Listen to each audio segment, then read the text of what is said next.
कुंभोज येथे महान सम्राट चक्रवर्ती अशोक मौर्य यांच्या जयंतीनिमित्त आयोजित करण्यात आलेला जाहीर परिसंवाद उत्साहात आणि मोठ्या प्रतिसादात संपन्न झाला। ते बुद्धिस्ट सोसायटी ऑफ इंडिया तसेच भारतीय बौद्ध महासभा, ग्राम शाखा, समस्त बौद्ध समाज व शिव फुले शाहू आंबेडकर प्रेमी ग्रामस्थ यांच्या संयुक्त विद्यमाने या कार्यक्रमाचे आयोजन करण्यात आले होते। प्रथमतः सतीश मानगावकर यांनी प्रास्ताविक केले। या परिसंवादात ज्येष्ठ विचारवंत प्रभाकर निसर्गंध तसेच लेणी अभ्यासक प्रभाकर शाक्य यांनी मार्गदर्शन केले।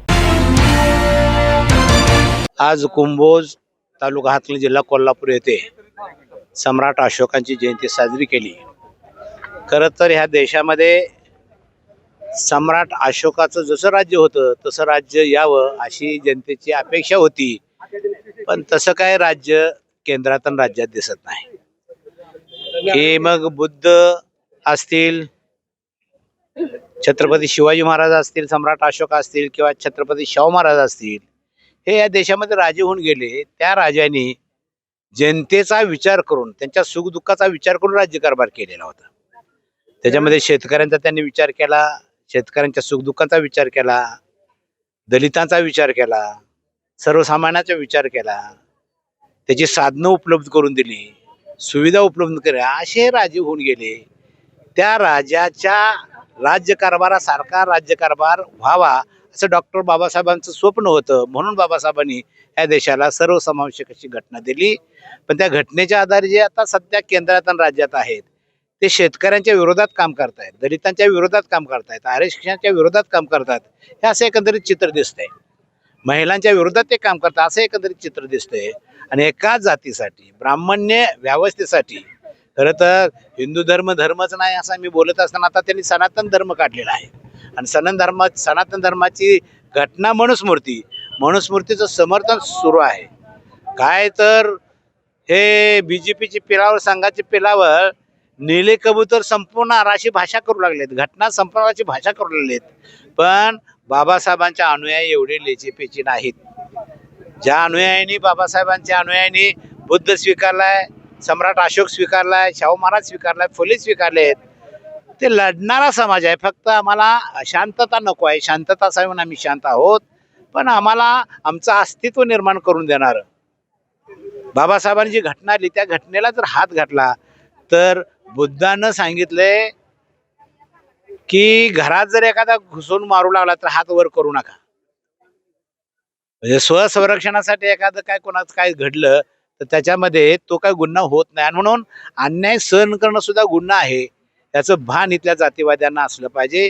मी या निमित्ताने इशारा करतो की अजून वेळ गेलेली नाही। सम्राट अशोकानं जसा राज्यकारभार केला, बुद्धांनी जसा राज्यकारभार केला, शाहू महाराजांनी जसा राज्यकारभार केला, शिवाजी महाराजांनी जसा राज्यकारभार केला, सर्वसमावेशक असा राज्यकारभार करावा अशा मी त्यांना अपेक्षा व्यक्त करतो। जर त्याला जमलंच नाही, उदाहरणार्थ हे मोदी असतील, फडणवीस असतील, हे एका जातीचा विचार करून राज्यकारभार करतायत, ते शेतकऱ्याचा विचार करायला तयार नाही, दलितांचा विचार करायला नाही, आरक्षण संपू लागलेले आहेत, शिक्षणाची मोडतोड सुरू आहे, महापुरुषांची नावं दडवण्याचा प्रयत्न, हे सगळं घटनाविरोधी काम चाललंय।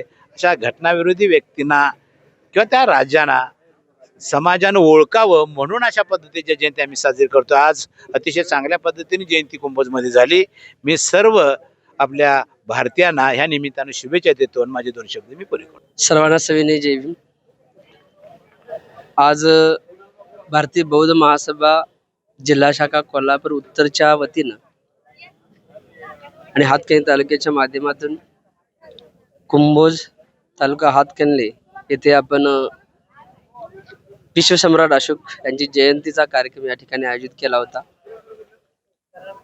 खरं तर भारतीय बौद्ध महासभेच्या केंद्रीय कार्यालयातून 2 दिवसापूर्वीच आपल्याला आदेश प्राप्त झाला की सम्राट अशोकाची जी जयंती आहे ही जयंती गाव खेड्यापर्यंत, प्रत्येक गावागावापर्यंत पोहोचायला पाहिजे।